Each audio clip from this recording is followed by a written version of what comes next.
It's Friday, May 30th, 2025. Welcome to episode 156 of the Alameda Postcast, an audio service of the Alameda Post. I'm your host, Scott Peeler. In this edition of the Postcast, sinking ships and sick pets. The news from the water is not good. The district attorney drops charges in the Radius recycling fire. The planning board addresses affordable housing. A look ahead to the next city council meeting. Congratulations to our local Special Olympians. Alameda, one of the top entrepreneurial cities in America, plus weekend events. These stories and more on this episode of the Alameda Postcast. Our top story. On Sunday, one of the fixtures of the estuary waterfront began to sink from view. The clipper ship Kaisei, docked near the Nob Hill grocery store, was deck deep in the water by 6:15 Sunday evening. An oily sheen on top of the water initially led to concerns that fuel tanks containing hundreds of gallons of diesel fuel were leaking. According to U.S. Coast Guard Petty Officer Chris Sappy, that sheen was the result of the spill of a small container of motor oil and not from a fuel tank leak. Floating booms were placed around the wreck to contain debris and any oil or fuel. Ironically, the Kaisei's mission in the past was an environmental one. Project Kaisei is the ocean cleanup initiative of Ocean Voyages Institute, a nonprofit organization based in San Francisco. The ship is named for the project and made 3 voyages to the North Pacific Gyre in 2009, 2011, and 2012, largely to study ocean plastic pollution. But the vessel has been docked without moving for a number of years. Recently, a marine crane was moved to the area as salvage attempts continue. All indications are that the vessel took some kind of hit that may have punched a hole in the hull. Story, pictures, and additional links at alamedapost.com/news. Moving from the estuary to the lagoon, more unpleasant news. The city of Alameda is having water from all 5 lagoons tested for toxic algae after Alameda West Lagoon residents reported that dogs had gotten sick and died after playing on the beach. Alameda officials confirmed that samples were sent to a lab in Sacramento late last week, according to an ABC News report posted on Friday the 23rd. Results were not expected until sometime this week. Quote, "The city's lagoons are saltwater or brackish, but we are being cautious and doing a complete panel," the city's statement noted. It continued, quote, "We are also coordinating with the East Bay Regional Park District because the water comes from the bay and is released back to the bay," end quote. The problem at Alameda West Lagoon was first reported on Facebook last Tuesday the 20th by the Alameda West Lagoon Homeowners Association. We'll update the story when test results are available. For now, best to keep you and your furry friend out of the lagoon. Story at alamedapost.com/news. There is some good news on the water. The San Francisco Bay Ferry has added Oracle Park concerts to their specialized trips, just like heading to a Giants game with one slight change. For Giants games, the ship arrives and departs from the Oracle Park dock. For concerts, the arrival is the same, but you'll depart from Pier 48 about 1/3 of a mile away. This week, the ferry made runs for Stray Kids and Kendrick Lamar. Later this season, take advantage of the service for shows by Shakira, Post Malone, and My Chemical Romance. One-way fare, $10.75. Discounts available for youth, seniors, and the disabled. Reservations are strongly recommended. Details and a ticket link at alamedapost.com/alameda-life. In August of 2023, in episode 65, we reported on the fire at Radius Recycling, formerly known as Schnitzer Steel. In episode 113, in July of 24, I told you about the Alameda County criminal grand jury issuing a 10-count indictment against Radius in the wake of the fire, along with company managers Daniel Woltman and Dane Morales. The indictments added up to potential fines in excess of $30 million, with multiple years of jail time. Not anymore. On Friday, May 23rd, Alameda County District Attorney Ursula Jones Dixon dismissed the criminal case. As reported by the East Bay Times, the dismissal was prompted by a determination of insufficient evidence. This did not sit well with District 18 Assemblymember Mia Bonta. In a press release issued on Wednesday, Bonta said, quote, "Serial polluters shouldn't be allowed to fill our lungs with hazardous waste, including lead, and get away with it with nothing more than a slap on the wrist," end quote.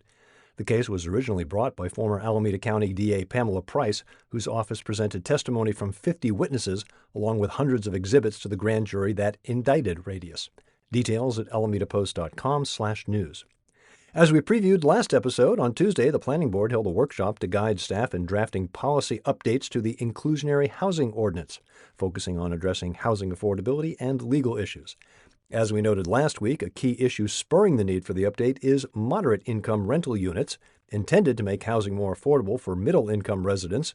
But as post-pandemic rates in Alameda have softened, market-rate apartments are now priced comparably to the moderate-income units, and moderate-income renters prefer the market-rate apartments due to less paperwork. City of Alameda Planning Services Manager Steve Buckley and street-level advisors consultant Kirsten Dischinger led the workshop.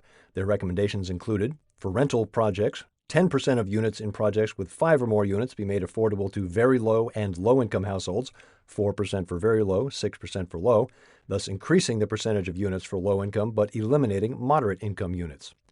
For home ownership projects, 20% of homes to be made affordable for moderate-income households, significantly increasing ownership opportunities for middle-income, but eliminating opportunities for low and very low-income households, which have generally had difficulty providing the necessary down payment and meeting ongoing ownership costs. These were the main takeaways of the meeting. Next steps will include outreach to the residential development community and other stakeholders, drafting a revised ordinance incorporating board feedback, and returning for review. Karen Jensen has the story at alamedapost.com/news. While you're there, Karen also provides a preview of next week's City Council meeting, the item that may most directly affect you, a public hearing to consider adopting proposed changes to the master fee schedule. Included in that proposed master fee schedule, $75 parking citation fees for blocking bike lanes, $45 fine for unauthorized use of electric vehicle spaces, and a $40 charge for parking near crosswalks. Council will also consider approving a 3% annual increase in sewer service charges from fiscal year 2025 to 26 through fiscal year 29 to 30 to fund ongoing sewer operations, maintenance, and infrastructure upgrades, as well as to comply with legal mandates. The Council notified 19,243 property owners in April about the proposed changes and the public hearing. If a majority of property owners protest, the increase cannot proceed. Also on the agenda, updating the Universal Design Ordinance. For details on the upcoming meeting, plus ways you can make your opinion known, see Karen Jensen's article at alamedapost.com/news. The Alameda Islanders competed and won honors in the Special Olympics Northern California Regional Spring Games on Saturday, May 10th at Freedom High School in Oakley. Coach Susan Tremaine led the Islander swimmers and was recognized for her 49 years of service to the Special Olympics. Story and pictures in Patricia Bowen's article at alamedapost.com/Alameda-life. It would probably come as no surprise to you to learn that San Francisco leads the nation in entrepreneurship with over 173,000 new businesses created in 2024. The only other city with 6-digit business creation, Los Angeles, at just over 153,000. But you might be surprised to learn that the number 10 city on that list is our very own Alameda. 6,300 new businesses might not seem much in comparison to San Francisco's numbers, but when you consider that number in the context of a city of about 78,000 people, it's impressive. The stats come from GoDaddy's Small Business Research Lab. Even more impressive, the degree to which Alameda supports microbusinesses, an average of 13,456 microbusinesses supported per month. We do love our local providers. In fact, the city's microbusiness density is almost 3 times the national average. Details and links at alamedapost.com/news. Looking at events this weekend and beyond, Amanda Laird has curated a great grab bag of happenings in her weekly all-around Alameda column. Learn bonsai and enjoy some fresh beer at Faction on Friday at the Bonsai Bar. Oakland Roots teaming up with the USS Hornet to throw a watch party for the UEFA Champions League final on Saturday. Also on Saturday, the Webster Wellness Walk and the closing party for the In Plain Sight photo exhibit at Radium Runway. Sunday, June 1st, means the return of the Alameda Point Antiques Fair. Details on these events in the All Around Alameda column at alamedapost.com/Alameda-life. A quick shout-out to the Profs and Pints program at Faction Brewing attended the lecture on how music affects our brains on Wednesday night. What a great way to learn while enjoying a beverage and some food. Imagine college if they let you drink during class. It was a lot of fun. Don't forget, you can find a comprehensive list of events for Alameda and the surrounding area at 94501.info. Tonight, Friday, opening night for the Tennessee Williams Classic Suddenly Last Summer at Altarena Playhouse. Show runs through June 29th. Thank you for your support of local news for Alameda. Show your support by heading to alamedapost.com/donate. Find us on Facebook, Instagram, MSN, YouTube, Mastodon, Threads, Blue Sky, as well as our own subreddit. Subscribe to our channel on Apple News and look for us on Nextdoor. Find the Postcast wherever you get your podcasts, or simply tell your smart device to play the Alameda Postcast podcast.